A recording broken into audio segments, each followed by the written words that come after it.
Bonjour.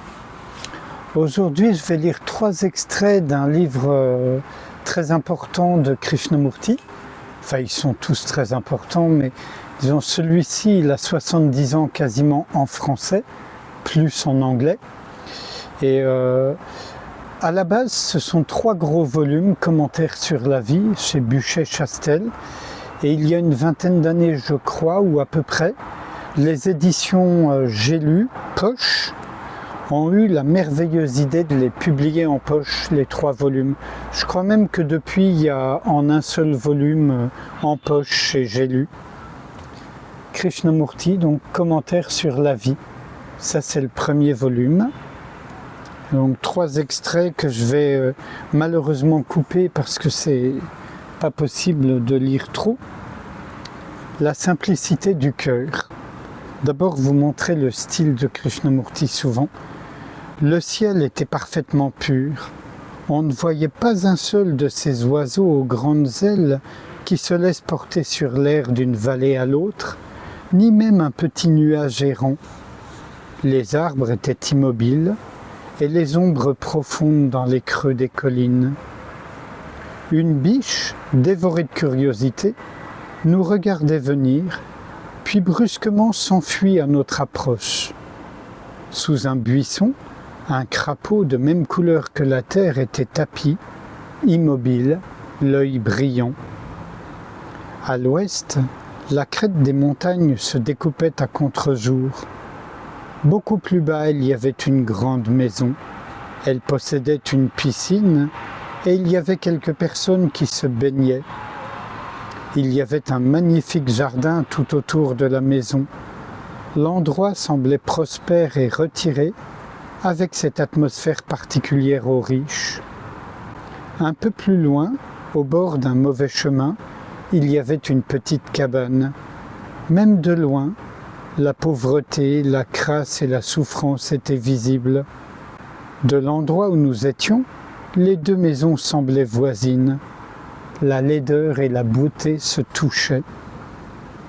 La simplicité du cœur a beaucoup plus d'importance et de signification que la simplicité de vie.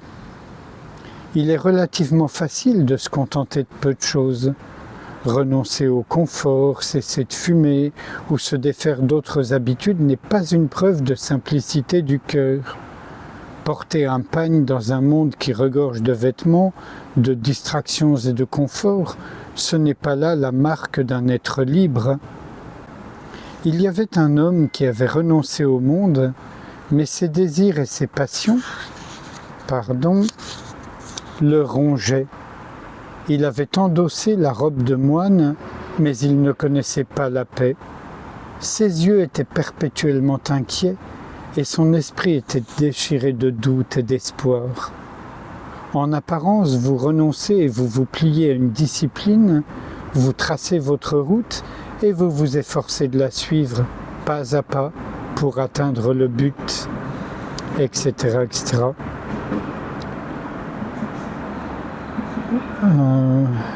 J'arrête là pour celle-ci. Je crois que c'est assez parlant. Un deuxième extrait dans le chapitre « Problèmes et évasion ». Donc là, c'est un visiteur. J'ai de nombreux et graves problèmes et il me semble que plus j'essaie de les résoudre, plus ils deviennent difficiles et douloureux. Je ne sais plus de quel côté me tourner, je ne sais plus quoi faire, etc. etc. Krishnamurti.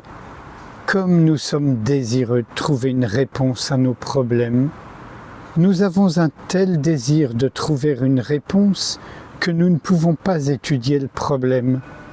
Cela nous empêche d'observer silencieusement le problème. C'est le problème qui est important et non la réponse. Si nous cherchons une réponse, nous la trouverons, mais le problème persistera, car la réponse n'a rien à voir avec le problème. Ce que nous cherchons, c'est à fuir le problème, et la solution est un remède superficiel. Ainsi, il n'y a pas compréhension du problème. Tous les problèmes ont une source unique, et si l'on ne comprend pas la source, toutes les tentatives pour résoudre le problème ne mèneront qu'à une plus grande confusion et une plus grande souffrance. Il faut d'abord être bien sûr que l'intention de comprendre le problème est sérieuse, que l'on voit la nécessité d'être délivré de tous les problèmes. C'est alors seulement que l'on peut aborder le sujet qui crée les problèmes. Si l'on n'est pas délivré des problèmes, il ne peut y avoir, de tranquillité. Et la tranquillité est essentielle au bonheur, qui n'est pas une fin en soi, etc. La visiteuse, mais vous demandez l'impossible. Notre éducation entraîne l'esprit à distinguer, à comparer, à juger, à choisir. Il est très difficile de ne pas condamner ou justifier ce qui est observé. Comment peut-on se libérer de cette attitude qui nous a conditionnés et observer silencieusement? Krishnamurti. Si vous voyez que l'observation silencieuse, la lucidité passive est essentielle pour la compréhension, alors la vérité de votre perception vous libère de tout l'arrière-plan,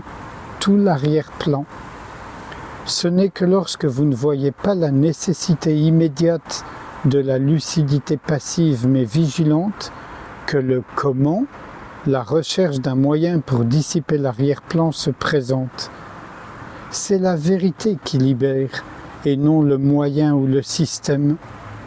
La vérité que seule l'observation silencieuse fait naître, la compréhension doit être vue.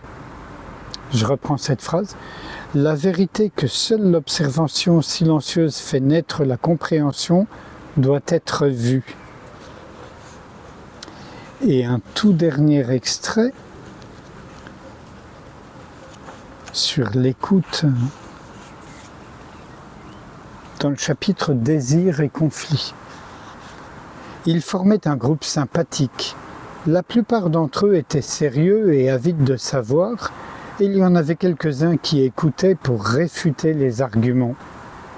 Écouter est un art qu'il n'est pas facile d'acquérir, mais il y a là une beauté et une grande source de compréhension. Nous écoutons à divers niveaux de notre être, mais la plupart du temps, nous écoutons avec nos préjugés, nos conceptions fermement établies ou d'un point de vue particulier. Nous n'écoutons pas simplement. L'écran de nos pensées, de nos conclusions ou de nos préjugés vient toujours s'interposer entre nous et ce que nous écoutons. Nous écoutons avec plaisir ou résistance, en acceptant ou en rejetant, mais ce n'est pas cela écouter. Pour écouter, il faut un calme intérieur, une attention détendue et ne pas être crispé par l'effort de vouloir acquérir. Cet état passif et cependant vigilant est apte à entendre ce qui est au-delà de la conclusion verbale. Les mots engendrent la confusion et l'obscurité. Ils ne sont que les moyens extérieurs de communication. Mais pour communier par-delà le bruit que font les mots, il faut écouter avec une passivité vigilante. Ceux qui aiment peuvent écouter, mais il est extrêmement rare de rencontrer quelqu'un capable d'écouter. Nous courons tous, presque tous, après des résultats, la réalisation des objectifs. Nous voulons toujours triompher et conquérir, et ainsi, nous n'écoutons pas. Ce n'est qu'en écoutant que l'on entend la chanson des mots. Et sans réfléchir à ce qui vient d'être lu, je vous invite à ce que nous voyons ce qu'il en est de notre propre écoute. Et si vous réalisez, ce qui est la plupart du temps le cas, qu'en fait vous n'écoutez pas, au sens où il l'entend, écoute passive et vigilante, détendue, vous en prenez simplement conscience, n'essayez pas d'écouter autrement. Vous seriez en train de fuir la réalité et de créer des problèmes. Non, prendre conscience de ce qui est et ne rien faire pour que ça change, juste observer, c'est la clé, c'est le secret du mystère de l'écoute.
Je vous remercie.